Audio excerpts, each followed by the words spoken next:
You know, I never thought I'd see multiple baseball front offices at once act like drunk dudes at a bar late at night, settling on the overweight woman to take home because that's all they've got, but here we are. I mean, hey, there's nothing wrong with making moves to help your team win, but there are certainly times where not making a move at all would have been far more effective of a strategy. Sometimes you gotta ask yourselves if those moves really are helping your team win, and just like taking home the last available person at the club, you're probably better off not making a move at all. So welcome, and if you're part of the 70% of viewers not subscribed yet, come aboard and join the wonderful people who are subscribed to the channel, as the trade deadline has come and gone, one of the more exciting and fast-paced times of the year.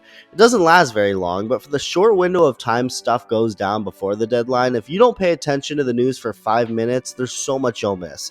You'll catch yourself acting like a 3-year-old watching some crazy trippy cartoon show. So much going on, so much to look at, and you don't even know what to focus in on because of the amount of stuff going on. There were some relatively big trades days leading up, but on the actual deadline day, which fell on the 30th of July in 2024 rather than the 31st, which it usually is, a lot went down, really in the 24 hours leading up to the deadline time, which was at 6 p.m. The Braves got to work and decided to at least partially get the boys back together and run it back. I was in the shower when the Jorge Soler trade went down, and all I could see on my phone was that the Giants informed him he was dealt, but couldn't see the team. It was cut off, and my first thought was the Braves, and sure enough, it was confirmed their general manager Double A is at it again, trading for Soler and also getting pitcher Luke Jackson, someone the Braves also had before. That's the biggest thing that they did, which is valid. I don't think Atlanta really needed to do anything too wild. Either they go on a nice run or they don't, but they get their injured stars back next year, so no need to do anything that drastic. There were a couple of dugout switching trades, like Paul DeJong literally just being able to walk across the field from the White Sox dugout into the Royals dugout after getting traded there, and reliever Dylan Floro going from the Nats dugout across to the D-backs dugout.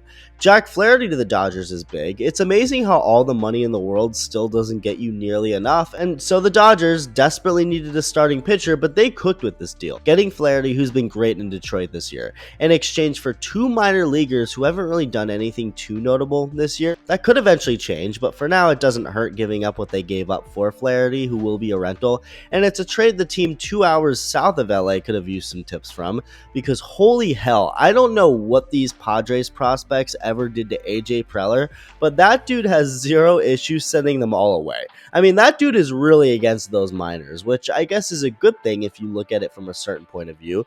Like, he's the type of guy who I'd be able to trust to babysit my 3-year-old sister, but from a baseball perspective, I mean, he's just dropping nukes on the farm, wiping it clean for immediate help. And the Marlins were on the better end of these desperation attempts twice, with Florida overall being a hot spot for prospects. The Padres first traded for reliever Jason Adam from the Rays for 3 prospects. The Padres now former number 3, 8, and 12 prospects. To give all of that up for a reliever is very but I will add this. Adam, who is a good pitcher, also has 2 more years of team control beyond 2024 and doesn't become a free agent until 2027. So you could at least justify this one a little bit because of that. But the next one? Yeesh. AJ Preller and the Padres then made a trade with the Marlins for 4 more prospects, with 3 of those 4 prospects being in the Padres' top 5 in their system. What the Padres got in return was 2 more relievers, lefty Tanner Scott and Brian Hoeing.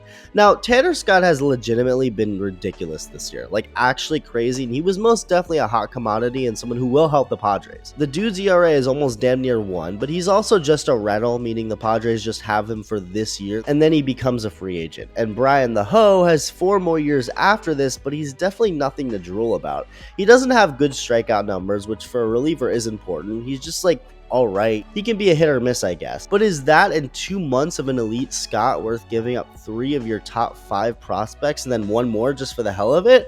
That to me seems crazy. I'm also certainly no general manager, but the Dodgers trade seemed a lot more appropriate and even for what the deal was. Shout out to the Marlins though. I mean, hey, they've had a dreadful year, but they most definitely took advantage of how desperate these teams were, including Baltimore. Miami swindled them too. The Orioles needed a starter, so they went and got lefty Trevor Rogers from the Marlins and gave them Kyle Stowers, an outfielder, along with infielder Connor Norby, who was their number 5 prospect. Those guys could very well be regular starters starters for the Marlins soon. Meanwhile, Baltimore gets Rogers, who has an ERA over 4.5 this year, an ERA over 4 for his career. His velocity has also dropped this year, and he's dealt with multiple injuries like with his bicep and his back. He isn't a rental, so it's not like it's the craziest thing in the world, but I think the most realistic scenario here for the Orioles losing this trade would be if Rogers just isn't good in Baltimore. He doesn't stay healthy or just isn't a good starter. They're not expecting him to be at the front of the rotation as their ace. Nobody is. He could be a solid bottom of the rotation guy, that would be great. But if he isn't, that's a problem, and depending on what those two guys do down in Miami, the trade could look better or worse. The Red Sox got a couple of relievers, which was much needed. Nothing crazy, but they did get a couple of bullpen arms. The Royals also got a couple of arms too, a reliever and a starter. The Mariners got a couple of hitters like Randy Arozarena from the Rays and Justin Turner from Toronto. So Seattle is relying on a Cuban Mexican and a frickin' gnome to save their team. We'll see how that goes. Speaking of the Rays, they traded Isaac Paredes to the Cubs in another absolute fleece by Tampa. In exchange for Paredes, the Rays got Christopher Morel and 2 prospects. People need to just stop trading with the Rays. It never ends well for that team, and they just end up looking like idiots. Now, the Cubs' goal here was to get a player they'd have for years to come, and they're getting that in Paredes, a guy who isn't a free agent for another 4.5 seasons. But here's the deal. If you look closer at what's going on with Paredes, yes, he's having a good season, but this is such an obvious case of a player being good in Tampa and then going elsewhere to suck. If you look at his Savant page, which tells a lot of valuable info, his strength is that he doesn't swing and miss or strike out much, and he walks a lot. That's great, don't get me wrong, but he doesn't hit the ball hard at all. He's very pull happy, and again, this just seems like a classic case of the Rays being one step ahead here. They get Morel, who although has had a worse season on paper than Paredes, which is probably why the Cubs traded him, his Savant page shows a different story and quality. His bat speed is almost as good as it gets. He hits the ball a lot harder, still has a good walk rate, and again, this is all in a more down year for him. And sure enough, as anyone could have guessed, Morel turned into Barry Bonds the moment he put on a Rays uniform, going deep in his very first game as a Ray at the Trop, and then went deep in his first at-bat the very next game. He's apparently the best hitter in the world now, which is the most predictable thing ever. I just don't really see why the Cubs felt the need to give up 3 pieces for Paredes, Morel, and 2 other prospects. That seems a little out there, even if Paredes has a ton of years left of control. And that brings us to the absolute most mind-boggling, dumbest trade imaginable of this trade deadline. The most brain-dead trade of the deadline award goes to Dana Brown of the Houston Astros. Congratulations to him. I'm just gonna chalk up that the dude was drunk or something, because holy mother of Jesus Christ, this man did something I don't fully think I'll ever be able to wrap my head around. Nobody can. They traded away 3 players: rookie Joey Loperfido, pitcher Jake Bloss, their number 9 prospect, and infielder Will Wagner, their 13th overall prospect, to the Blue Jays for starting pitcher Yusei Kikuchi. Mr. Kikuchi is 33 years old and not only has had a bad year so far this year with an ERA pushing 5, but he has a career ERA of almost 5. You can talk all day about how he has gotten a little unlucky this year, which he has, but when his career ERA is also just as bad over the course of the 6 years he's been in the big leagues,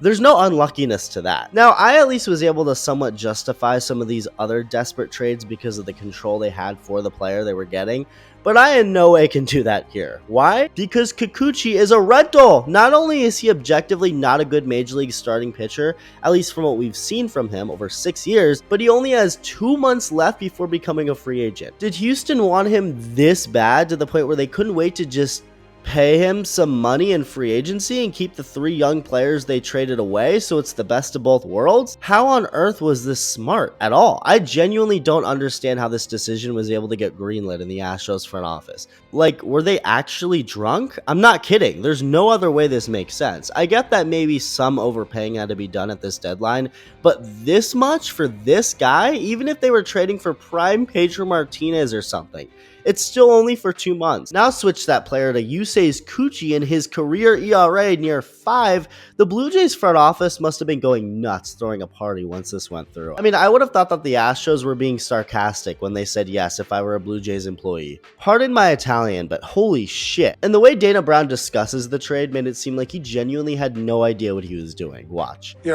I think he features, power with his fastball, who the pitcher is. There's still a few pitchers, on the board. And, so ultimately we were having a lot of discussions about most of those guys at the top of our board. And the price tag, of those guys were even higher and more painful. And so ultimately, we felt like if you're going to get a starter, which this team desperately needed another starter in the rotation. Hopefully we can get JV back, add this guy and Verlander back into a rotation, and that will open things up for us, and maybe we can get on a nice little roll with some quality starts, some hitting, good defense, and put some wins on the board. Quality starts, good hitting, good defense, put some wins on the board. It sounds like this dude just figured out how baseball works yesterday. There were some trades that made sense, others that didn't. If anything, I honestly think the biggest winners were teams like the Marlins and the Rays who were selling. But the biggest takeaway from this whole thing, pretty great summary on what to do when you're beyond desperate. For those teams' sake, the Orioles, the Cubs, the Padres, the Astros, I hope it works out for them, even though they were absolutely fleeced, especially those last two. Let me know your thoughts and thank you for watching.